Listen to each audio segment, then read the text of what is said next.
আমি সকলো আজি অসমত অসমীয়া ভাষাৰটো ধ্ৰুপদী ভাষা বুলি ঘোষিত হৈছে বা অসমীয়া ভাষাই ধ্ৰুপদী ভাষাৰ মৰ্যাদা লাভ কৰিছে। অসমীয়া ভাষাৰ যি ঐতিহ্য, সক্ৰিয়তা আৰু মৌলিকতা আছিল, এই মৌলিকতাৰ বাবে অসমীয়া ভাষাই এটা মৰ্যাদা লাভ কৰিছে আৰু এটা স্বীকৃতি লাভ কৰিছে। এয়া অসমবাসী ৰাইজৰ কাৰণে নিশ্চয়কৈ এটা আনন্দৰ খবৰ। কিন্তু অসমীয়া ভাষা সদায় এটা কিন্তু আপোনাৰ ধ্ৰুপদী ভাষা আছিল। এতিয়া কথাটো হৈছে যে আমি সকলোৱে আনন্দ উৎসাহ কৰিয়াই থাকিলেই নহ'ব, আমি কিছুমান বাস্তৱ ক্ষেত্ৰত আমি কিছুমান দিশ আছে, সেই দিশবিলাক আমি চাব লাগিব। আজি আমি দেখা পাইছোঁ যে বিগত সময়ত আজি হাজাৰ হাজাৰ যিদৰে মাতৃভাষা মাধ্যমৰ বিদ্যালয় আজি কমি আহিলে বিগত এই চৰকাৰখনৰ দিনত, সেই সময়ত বহু ব্যক্তি কিন্তু নীৰৱে ৰ'লে। অসম লোকসেৱা আয়োগৰ পৰা 30 বছৰৰ মূৰত এখন নতুন বিধি হৈছিলে। সেই বিধিত কেন্দ্ৰীয় লোকসেৱা আয়োগৰ আৰ্হিত এখন অসমীয়া ভাষাৰ এখন যোগ্যতা নিৰ্ণয়কাৰী, অৰ্থাৎ যিখন পেপাৰত খালি কোৱালিফাইং এটা মাৰ্কছ পাব লাগে, এখন পেপাৰ ৰখা গৈছে। সেই পেপাৰখন পৰীক্ষা হৈ থকা অৱস্থাত প্ৰত্যাহাৰ কৰা গৈছিলে। কেৱল সেয়াই নহয়, অসমীয়া মাধ্যমৰ বিদ্যালয়ৰ পৰিৱৰ্তে CBSEৰ ইংৰাজী মাধ্যমৰ বিদ্যালয়, আদৰ্শ বিদ্যালয় সংস্থাপনৰ যি আৰ্হি বা যি কাৰ্য এই চৰকাৰখনে কৰি আহিছে বা কৰিব চেষ্টা কৰি আহিছে, তাক কিন্তু এক প্ৰকাৰৰ কাণ ফাটি যোৱা মৌনতাৰে সমৰ্থন কৰা সকলে এতিয়া কিন্তু অসমীয়া ভাষা ধ্ৰুপদী ভাষা হওঁতে কিন্তু আনন্দ আৰু উৎসাহ নোহোৱা হৈছে। ভাল কথা, অসমীয়া ভাষা আনন্দ উৎসাহ অসমীয়া ভাষা ধ্ৰুপদী ভাষা হৈছে, আমি সকলোৰে আনন্দ আৰু উৎসাহ আছে। কিন্তু অসমীয়া ভাষাটোৰ বিপদৰ সময়ত চৰকাৰখনৰ যিখিনি নীতিৰ কাৰণে অসমীয়া ভাষাটোৰ বিপদ আহিছে, সেই সময়ত যিসকল মানুহে ব্যক্তিয়ে মনে মনে আছিলে, সেইসকল ব্যক্তিৰ কিন্তু আজি আনন্দ উৎসাহ দেখিছোঁ। আৰু দুটা বৰ ইণ্টাৰেষ্টিং বস্তু আমি লক্ষ্য কৰিছোঁ, বৰ আকৰ্ষণীয় বস্তু।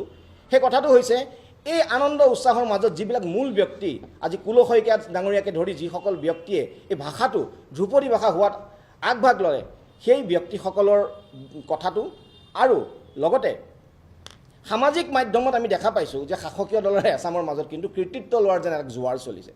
অথচ সিদিনালৈকে তেওঁলোকে কিন্তু ভাষাটোৰ বিপদৰ সময়ত কিন্তু মৌনব্ৰত কৰি আছিলে, যেতিয়া চৰকাৰী পক্ষই এটাৰ পাছত আন এটা সিদ্ধান্তৰে অসমীয়া ভাষাৰ বিদ্বেষী তেওঁলোকে কিছুমান কাৰ্য হাতত লৈ আহিছিলে, নীতি হাতত লৈ আহিছিলে। আৰু কেৱল আমি সকলোৱে মনত ৰাখিব লাগিব যে অসমীয়া ভাষাটো কেৱল এটা ধ্ৰুপদী ভাষা বুলি ক'লে অসমীয়া ভাষাটোৰ চৰ্চা হৈ নাযায় বা অসমীয়া ভাষাটো চিৰদিনলৈ আজি ৰক্ষা নপৰে। অসমীয়া ভাষাটো ৰক্ষা কৰিবলৈ অসমীয়া ভাষাৰ চৰ্চা লাগিব, অসমীয়া ভাষাটোৰ ব্যৱহাৰিক, অসমীয়া ভাষাটোৰ প্ৰশাসনিক আৰু বিদ্যায়তনিক দিশত অসমীয়া ভাষাটোৰ যিমান পাৰোঁ সিমান ব্যৱহাৰ লাগিব। আৰু সেই ব্যৱহাৰ যদি আজি নহয়, তেতিয়াহ'লে কিন্তু আমি ধ্ৰুপদী ভাষা হ'লেও কিদৰে পালি ভাষা, কিদৰে সংস্কৃত ভাষা, কিদৰে প্ৰাকৃত ভাষা নাইকিয়া হৈ গৈছে বা এক মৃত ভাষাত পৰিণত হৈছে, তাৰ উদাহৰণ কিন্তু ভাৰতবৰ্ষত আছে। আনকি স্বয়ং মুখ্যমন্ত্ৰীজনৰ বিগত 3 বছৰত যি আচৰণ আছিলে, সি কেতিয়াও কিন্তু অসমীয়া ভাষাৰ সমৰ্থনত নাছিলে, অসমীয়া ভাষাৰ পৰিপন্থী আছিলে। মুখ্যমন্ত্ৰী ডক্টৰ হিমন্ত বিশ্ব শৰ্মাই কৈছিলে যে অসমীয়া মাধ্যমত পঢ়িলে ল'ৰা ছোৱালী আৰু ডক্টৰ ইঞ্জিনিয়াৰ হ'ব নোৱাৰি। আমি সকলোৱে আমাৰ বাস্তৱ জীৱনত দেখি আছোঁ, আমাৰ একেলগৰ কিমান অসমীয়া মাধ্যমৰ ল'ৰা ছোৱালীয়ে প্ৰাৰ্থীয়ে আহি ডক্টৰ ইঞ্জিনিয়াৰ হৈ আছে আৰু এতিয়া পৰ্যন্ত হৈ আহিছে। খুব দুখজনক আছিলে আমাৰ বাবে, যি কাৰণে আজি আমি আহিছোঁ। এখন দীঘলীয়া যুঁজ যুঁজিছিলোঁ আমি 2021 বৰ্ষৰ 22 বৰ্ষত।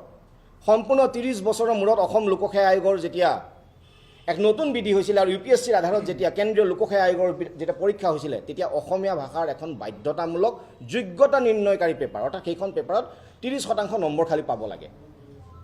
30% নম্বৰ পোৱা কাকতখনো যেতিয়া এই চৰকাৰখনে পৰীক্ষাটো হৈ থকা অৱস্থাত যিটো নীতিগতভাৱে ভুল আছিলে, আইনীগতভাৱে ভুল আছিলে, কাৰণ আইনৰ এটা খুব চেটল প্ৰিন্সিপল বুলি কয়, rule of the game cannot be change in the middle of the selection process. অৰ্থাৎ তুমি পৰীক্ষা বিজ্ঞাপন মতে দিয়াৰ পাছত তুমি পৰীক্ষা পদ্ধতি কিন্তু সলনি কৰিব নোৱাৰা। এনেধৰণৰ বহু নীতিগত দিশক তেওঁলোকে ওলাই কৰি গ'লেও তেওঁলোকে কিন্তু অসমীয়া ভাষাৰ বিদ্বেষী আৰু পৰিপন্থী কিছু কাৰ্য কিন্তু কৰিছিল। আৰু স্বয়ং মুখ্যমন্ত্ৰীজনৰ পৰা কিছুমান এনে বক্তব্য আমি দেখা পোৱা গৈছিল, যি অত্যন্ত পৰিতাপৰ কথা।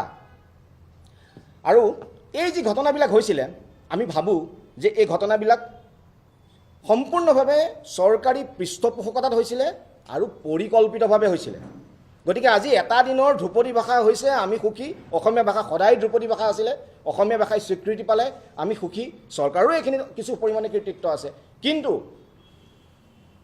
আজি এই বিগত সময়ছোৱাত কিন্তু ভাষাৰ প্ৰতি যি ধৰণৰ বিপদ আহি আছে, যি ধৰণৰ চৰকাৰখনে ব্যৱস্থা লৈ আছে, সি কিন্তু কেতিয়াও কিন্তু সুখৰ খবৰ নহয়। গতিকে সেইখিনিয়ে কথা।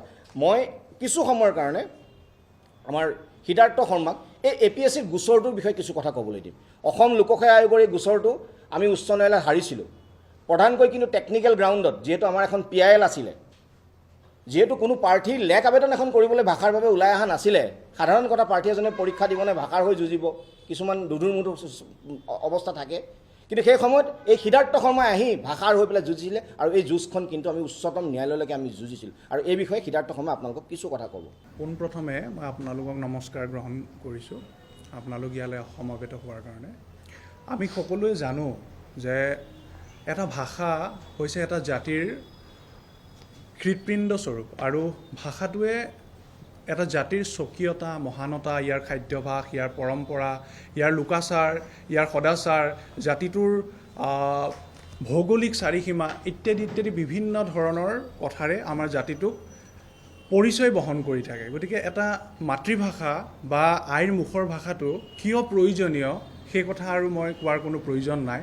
আমি যদি লক্ষ্য কৰোঁ, যি সময়ত আমি আৰু এইটো কথা সকলোৱে জ্ঞাত যে অবৈধ বিদেশীয়ে আমাৰ অসমত যিদৰে আগ্ৰাসন চলাইছে, আমাৰ ভূমিৰ ওপৰত, আমাৰ মাটিৰ ওপৰত, আমাৰ ভাষাৰ ওপৰত যি আগ্ৰাসন চলাইছে আৰু নুই কৰিব নোৱাৰি। সেইবাবেই অসম চুক্তি স্বাক্ষৰিত হ'ল, আৰু অসম চুক্তি স্বাক্ষৰিত হোৱাৰ পিছত ক্লজ 6ত কমিটি গঠন কৰা হ'ল, আৰু বিপ্লৱ শৰ্মা ডাঙৰীয়া কমিটিৰ পৰামৰ্শ মতে ৰিকমেণ্ডেশ্যন দিলে, আৰু ৰিকমেণ্ডেশ্যনত স্পেচিফিকেলি কোৱা আছে যে mandatory provision of an Assamese language paper shall be made applicable in every recruitment in the state government service with necessary alternative provisions for and alternative provisions for Barak Valley districts, Bodoland territorial autonomous districts and hills districts in terms of Assam Official Language Act 1960.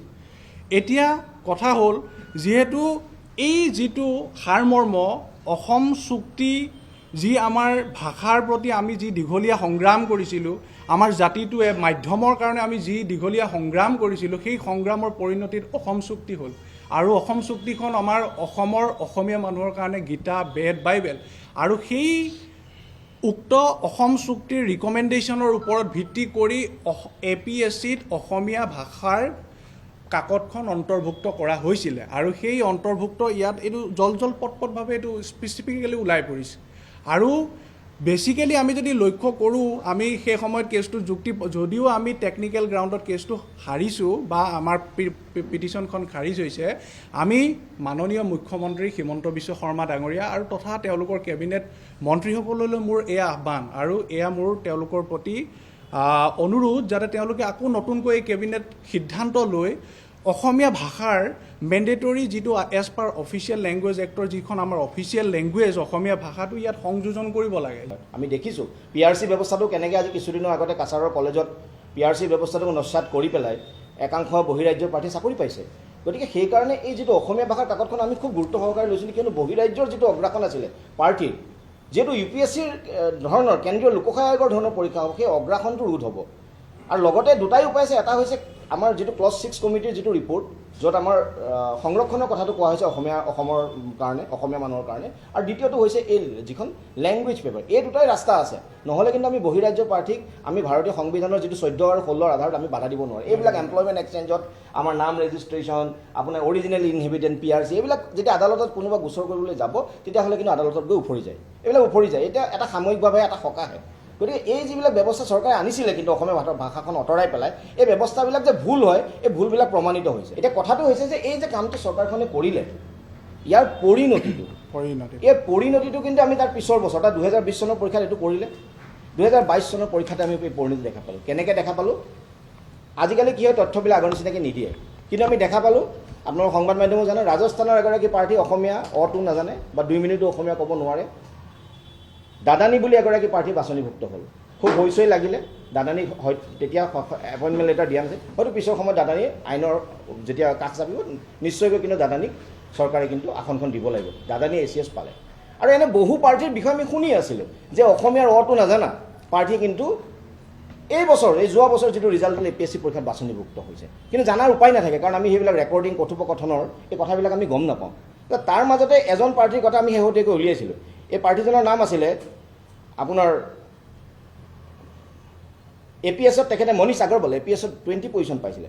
এই পাৰ্টিজনৰ আছে আমাৰ Twitter handle আপোনাক লাগিলে ভিডিঅ'টো দিব পাৰিম তাত তেখেতক লক্ষ্মীনাথ বেজবৰুৱা কোন সুধিছিলে লক্ষ্মীনাথ বেজবৰুৱা আৰু জ্যোতিপ্ৰসাদ আগৰৱালাৰ বিষয়ে নাজানা ব্যক্তিয়ে অসম পুলিচ সেৱাত আজি 20 নম্বৰ ৰেংকিং পাইছে গতিকে এই যিবিলাক নীতিবিলাক এই নীতিবিলাক অত্যন্ত স্ববিৰোধী আৰু সেইকাৰণে আমি কৈ আছোঁ বাৰে বাৰে যে পৃষ্ঠপোষকতাত কিছুমান কাৰ্য হৈ আছে আৰু খুব সুপৰিকল্পিতভাৱে অসমীয়া ভাষাটোক এটা দ্বিতীয় আৰু তৃতীয় শ্ৰেণীৰ ভাষা কৰাৰ প্ৰয়াস হৈ আছে এইটো স্পষ্ট কথা সুপৰিকল্পিতভাৱে হৈ আছে যাতে কালিলৈ পৰহিলৈ আমাৰ ল'ৰা ছোৱালী হয়তো অসমীয়াৰ এখন আমাৰ কাকত এখন উলিয়াই লৈ পঢ়িবলৈ কাৰণে এইটো এখন দ্বিতীয় আৰু তৃতীয় শ্ৰেণীৰ ভাষা বুলি ক'বলৈ ভাবিবলৈ বাধ্য হয় চাইক'লজিকেলি মানসিকভাৱে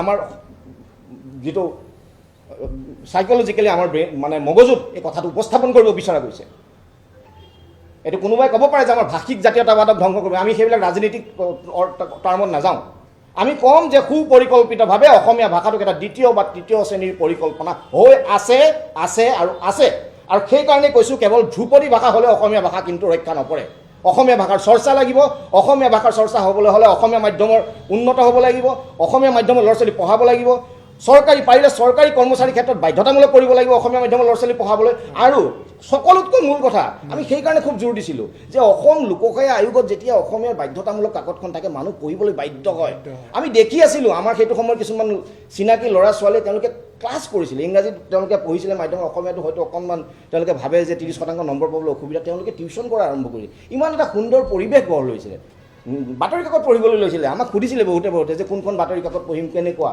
সেই এটা পৰিস্থিতিৰ পৰা অসমীয়া ভাষাটোক প্ৰত্যাহাৰ কৰা হ'ল কাৰ কাৰণে প্ৰত্যাহাৰ কৰা হ'ল হিন্দীভাষী এছ'চিয়েশ্যন এটা আছিলে বৰাক ভেলীৰ বৰাক ভেলীৰ এটা মণিপুৰী সংগঠন এইবিলাক আছে চৰকাৰৰ যিখন আমাৰ PIL 8321 যিটো জাজমেণ্ট তাতে এই কথাখিনি আছে এই ধৰণৰ সংগঠন 10 লাখ মণিপুৰী ভোটাৰ আৰু হিন্দীভাষী পৰিষদ এইসকলৰ মানে স্বাৰ্থ সুৰক্ষিত কৰিবৰ কাৰণে অসম লোকসেৱা আয়োগৰ পৰা অসমীয়া ভাষাটো প্ৰত্যাহাৰ কৰা হ'ল এয়াই হৈছে চৰকাৰৰ দুমুখীয়া নীতি আৰু সেইকাৰণে আমি কৈ আছোঁ যে সুপৰিকল্পিতভাৱে আজি আপোনালোকক দেখুৱাই দিলোঁ স্পষ্টকৈ তথ্যসহ যে কিদৰে চৰকাৰৰ এইখন যিখন অফিচ মেমৰেণ্ডাম কৰিছে এইটো হয়তো খুব সোনকালে আইন হ'ব এইটোক আমি বাধা দিব লাগিব চৰকাৰে এখন অফিচ মেমৰেণ্ডামৰ যুদ্ধে অসমীয়া মাধ্যমৰ আজি চৰকাৰী বিদ্যালয়বিলাকতো গ'ল অসমীয়া মাধ্যমৰ বেচৰকাৰী বিদ্যালয়বিলাক ধ্বংসযজ্ঞ আৰম্ভ কৰিছে